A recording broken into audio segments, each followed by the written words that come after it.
ายสบายดีเสาร์วันจันทร์กินกาแฟน้ำกันเหมือนเริ่มพี่น้องอยู่ให้อยู่ด่ากับ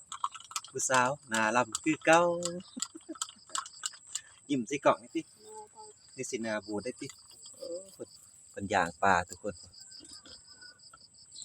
ย่างปลาดุกแต่ละเห็นหูอยู่ฮะเสียดปลาดุกย่างปลาดุกทุกคนหย่อนแสงแนมบ่เห็นพี่น้องย่างปลาดุกคนกินกับต้มหน่อไม้เสาร์นี่พี่น้อง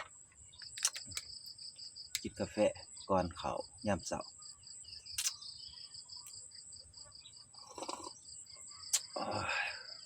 แซ่บอยู่ทุกคนสดชื่นเพราะว่ามีขั่วส่งให้กิน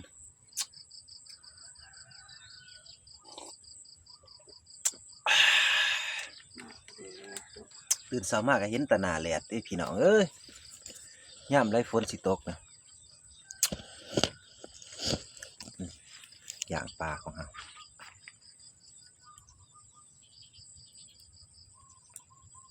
ปลาดุกแม่ไข่ทุกคนย้อนแสงเพราะว่าแสงแลดมันแก่แน่แล้วทุกคน6 โมง7 โมงกว่าละ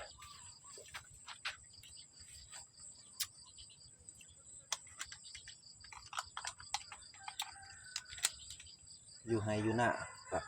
บริเวณยังพี่น้องมันแหลดร้ายฝนก็บ่ตกน้ำก็บ่มีลำหน้านอนเผากะซื่อๆกะก็ไว้กรอบเบิดล่ะสูบน้ำใส่ก็ไหลตะหา6 ไร่ 7 ไร่น้ำเบิดก่อนพี่น้องเอ้ยเฮ็ดหน้าปีเดียวก็ลำบากลำบนปีนี้นี่ไปหาทำงานคือเก่าซะว่า ไปทำงานหลายปีแล้วมาเฮ็ดหน้าแล้วฝนแรงทุกคน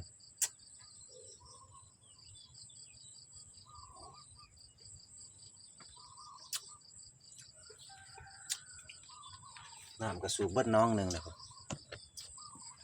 โอ้เห็นบ่มองเป็ดบินอยู่พุ่นกับไก่บินอยู่ทุกคนสูบเบิดน้องหนึ่งนะยังว่าพออยู่กับตะกะแนมกล่องในตีไม่คั่วนาลำนั่งเฮ็ดซีวีอยู่พี่น้องพี่ไม่คั่วของครับปวดสมองน้ำแหลดร้ายเป็นปะมันหอด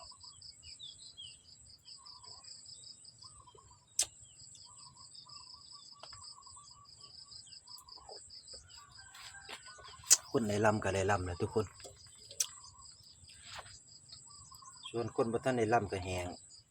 บางคนก็กะบ่พอกันมีแหลงหลายปีเนี่ย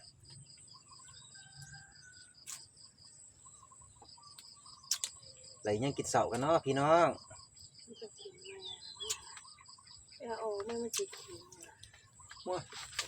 เอาซะบ่เบายากบ่ซ่าหลายเนี่ย